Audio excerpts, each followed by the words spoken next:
આમ આદમી પાર્ટીના નેતા પ્રવીણ રામનું કહેવું છે કે રાજુ કરપડા પર ઘણા બધા કેસો ચાલી રહ્યા છે। જ્યારે તેઓ જેલમાં હતા ત્યારે પણ જૂના કેસોને લઈને ચિંતિત હતા અને અત્યારે ભાજપના દબાણના કારણે ભાજપની આપેલી સ્ક્રિપ્ટ વાંચીને તેઓ આ રાજીનામું આપી રહ્યા છે।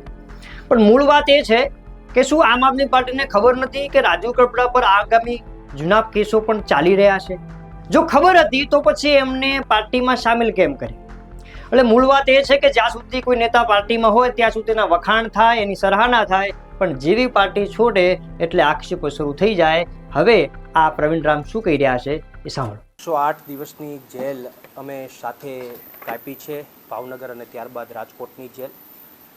રાજુભાઈ કરપડાએ રાજીનામું આપ્યું છે અને એ રાજીનામા પાછળનું હું કારણ, પરફેક્ટ કારણ, વાસ્તવિક કારણ આપની સમક્ષ રજૂ કરવા જઈ રહ્યો છું કે રાજુભાઈ જ્યારે 108 દિવસ મારી સાથે જેલમાં હતા ત્યારે પણ એ ઘણી વખત મારી સાથે ચર્ચા કરતા, એ ચિંતામાં હતા એમના બે જૂના કેસોને લઈને। એમના ઉપર 307 બે વાર એમની ઉપર જૂના કેસો છે, 2015 અને ત્યારબાદ એક કેસ થયેલો છે। આ બંને કેસોને લઈને વારંવાર ચિંતામાં હતા।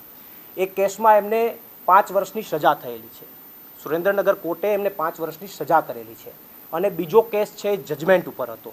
બીજા કેસની અંદર એમના પરિવારના 4 થી 5 સભ્યો હતા। ત્યારે એ જ્યારે જેલમાં હતા ત્યારે પણ એમણે અનેકવાર મારી સાથે ચર્ચાઓ કરી, એમણે ચિંતા વ્યક્ત કરી કે આ કેસની અંદર મને સજા થશે, બીજું જજમેન્ટ છે એમની અંદર પણ મને સજા થશે, હું ચૂંટણી નહીં લડી શકું।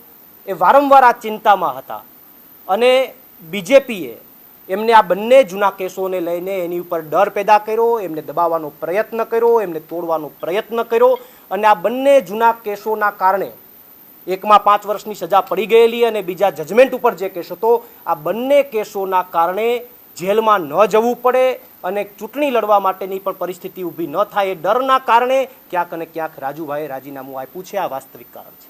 એ કઈ પાર્ટી જોઈન્ટ કરશે એ ટૂંક સમયમાં આપ સૌને ખબર પડી જશે, પણ તર્ક સાથે કહું કે જો એ બીજેપી જોઈન્ટ કરશે તો એનો સીધો મતલબ એ થશે કે બીજેપીએ જૂના કેસોના પ્રેશર ટેકનિક વાપરી એમને રાજીનામું અપાયું છે, તો જ એ બીજેપી જોઈન્ટ કરશે।